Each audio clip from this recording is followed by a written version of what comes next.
അതിന് നമ്മൾ എപ്പോഴും നമ്മളുടെ ഉത്തരവാദിത്വം, ബാധ്യത ഈ രാജ്യത്തെ ആ നിയമങ്ങൾ പാലിച്ചുകൊണ്ട് നമ്മൾ ഏറ്റെടുക്കുന്ന, നമ്മെ ഏൽപ്പിച്ചിട്ടുള്ള ജോലിയോട് കൂറ് പുലർത്തിക്കൊണ്ടുള്ള പ്രവർത്തനം. അതാണ് ലോകത്ത് എവിടെ ചെന്നിട്ടും അവിടെ എല്ലാം മലയാളികൾ വിജയിച്ചത് ഈ ഒരു സാഹചര്യത്തിലാണ്. ഇവിടെയും നമുക്കിനിയും ആ ഒരു വലിയ പാരമ്പര്യം നിലനിർത്തിക്കൊണ്ട് മുമ്പോട്ട് പോകണം എന്ന് പറയാൻ ഞാൻ ഈ അവസരം വിനിയോഗിക്കുകയാണ്. ഇവിടെ KMCCയുടെ പ്രസിഡന്റ് ശ്രീ AP മുഹമ്മദ് കുട്ടിയുണ്ട്. അദ്ദേഹം കഴിഞ്ഞ 5 വർഷക്കാലം അവിടെ വളരെ ഉത്തരവാദിത്വം overseas employment and employment generation കോർപ്പറേഷനിലെ ചുമതല ഓടപ്പക്കില് ചാർജ് വഹിച്ചിരുന്നു.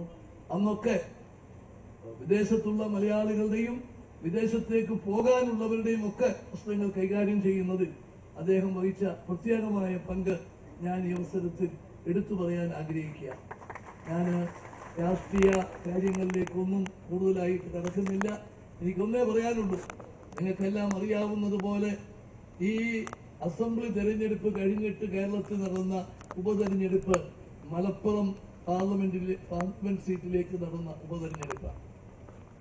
ആ തെരഞ്ഞെടുപ്പിൽ ശ്രീ കുഞ്ഞാലിക്കുട്ടിയുടെ വൻപിച്ച ഭൂരിപക്ഷത്തോടു കൂടിയിട്ടുള്ള വിജയം ഐക്യ ജനാധിപത്യ മുന്നണിക്ക് ഒരു പുതുജീവൻ, ഒരു പുതിയ ആവേശം ഉണ്ടാക്കിയിരിക്കുക. അസംബ്ലി തെരഞ്ഞെടുപ്പ് കഴിഞ്ഞു. ഏതാനും മാസങ്ങൾക്കുള്ളിൽ നടന്ന തെരഞ്ഞെടുപ്പിൽ വൻപിച്ച ഭൂരിപക്ഷമാണ് അസംബ്ലി തെരഞ്ഞെടുപ്പുമായി താരതമ്യപ്പെടുത്തുമ്പോൾ ഈ പാർലമെന്റ് ഉപതെരഞ്ഞെടുപ്പിൽ ലഭിച്ചിട്ടുള്ളത്. മാർക്സിസ്റ്റ് പാർട്ടിയെ പരാജയപ്പെടുത്തി BJPയുടെ എല്ലാ കണക്കൂട്ടലുകളെയും തെറ്റിച്ചുകൊണ്ട് അവരുടെ വോട്ട് കുറയുന്ന സാഹചര്യമാണ് ഉണ്ടായിട്ടുള്ളത്. അങ്ങനെ ഒരു പുത്തൻ ആവേശത്തോടു കൂടി മുമ്പോട്ട് നീങ്ങുന്ന ഐക്യ ജനാധിപത്യ മുന്നണിക്ക് ഈ നിങ്ങളുടെയൊക്കെ എല്ലാ വിധത്തിലുള്ള ആ ധാർമ്മികമായിട്ടുള്ള പിന്തുണയും സപ്പോർട്ടും തുടർന്നും ഉണ്ടാകണം എന്ന് അഭ്യർത്ഥിക്കാൻ ഞാൻ ഈ അവസരം വിനിയോഗിക്കുകയാണ്. ഇവിടെ ശ്രീ ആലിംഗൽ മുഹമ്മദ് ഇവിടെ കോഴിക്കോട് വിമാനത്താവളത്തെ കുറിച്ച് പറഞ്ഞു. എനിക്ക് അത് സംബന്ധിച്ച് പറയാനുള്ളത്, കഴിഞ്ഞ UDF ഗവൺമെന്റിന്റെ കാലത്ത് വളരെയേറെ കാര്യങ്ങൾ നമുക്ക് ചെയ്യാൻ സാധിച്ചു. പക്ഷേ ചെയ്യാൻ സാധിക്കാത്ത 2 കാര്യങ്ങളിൽ UDFന് ദുഃഖമുള്ളത്. അതിലെ മുഖ്യമന്ത്രിയായിരുന്ന എനിക്ക് വേദനിപ്പിച്ചിട്ടുള്ളത് 2 കാര്യങ്ങൾ. ഒന്ന്, എയർ കേരള നടപ്പിലാക്കാൻ സാധിച്ചില്ല. 2, കോഴിക്കോട് വിമാനത്താവളത്തിന്റെ വികസനം ഉറപ്പുവരുത്താൻ സാധിച്ചില്ല. എയർ കേരള നടക്കാതെ പോയത് കേന്ദ്ര ഗവൺമെന്റിന്റെ വ്യവസ്ഥ വെച്ചിട്ടാണ്. അവര് 2 വ്യവസ്ഥകൾ അത് മാറ്റത്തില്ല.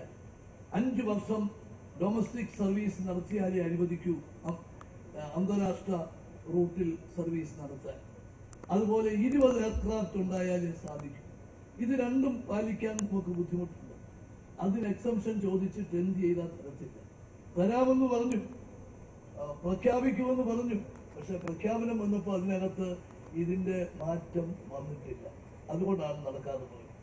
അതേസമയം കോഴിക്കോട് വിമാനത്താവളത്തിന്റെ കാര്യത്തിൽ നമുക്ക് തീരുമാനിക്കാമായിരുന്നു. നമ്മൾ തീരുമാനിച്ചു. വിമാനത്താവളം ഗവൺമെന്റ് ഓഫ് ഇന്ത്യയുടെയാണ്.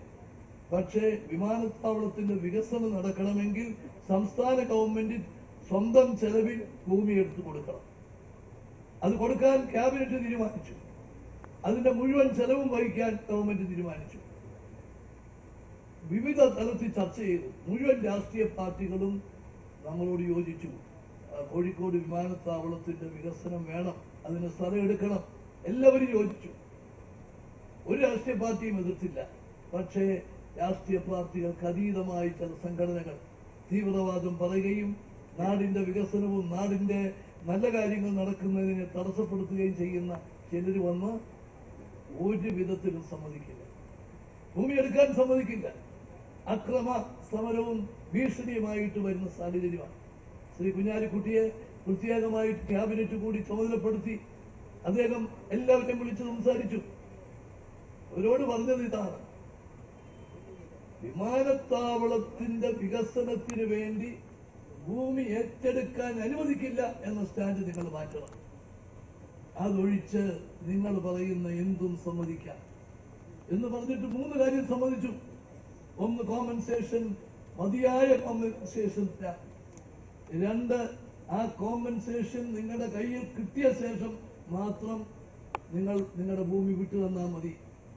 മൂന്ന്, നിങ്ങളുടെ വീട് നഷ്ടപ്പെടുന്നെങ്കിൽ ഈ കോമ്പൻസേഷന് പകരം, ഈ കോമ്പൻസേഷനോടൊപ്പം, അത് തരുന്നതോടൊപ്പം ഒരു സ്പെഷ്യൽ പാക്കേജ്, പുതിയ വീടും ഒരു സ്പെഷ്യൽ പാക്കേജ് നിങ്ങൾക്ക് തരുന്നതാണ്.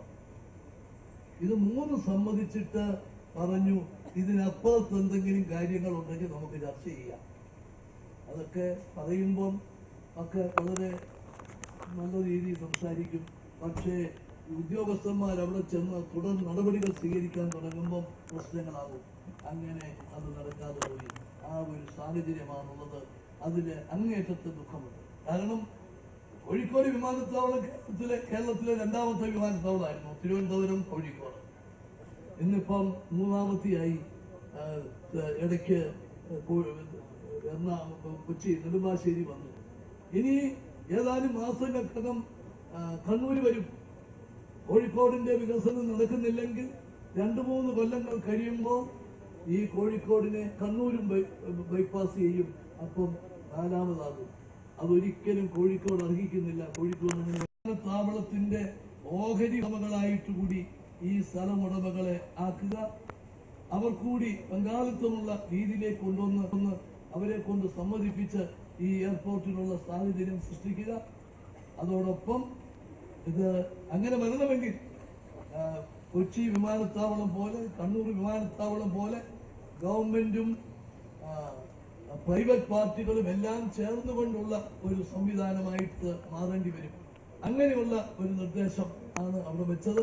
അത് പ്രായോഗികമാണോ, അത് കേന്ദ്ര സംസ്ഥാന ഗവൺമെന്റുകൾ അംഗീകരിക്കുമോ എന്ന് പരിശോധിക്കേണ്ടിയിരിക്കുന്നു. പരിശോധിച്ച് പ്രായോഗിക തലത്തിൽ വന്നാൽ അതും നമുക്ക് കോഴിക്കോടിന്റെ വളർച്ച വളരെ വേഗത്തിൽ ഉറപ്പുവരുത്തി മുമ്പോട്ട് പോകാൻ സാധിക്കും.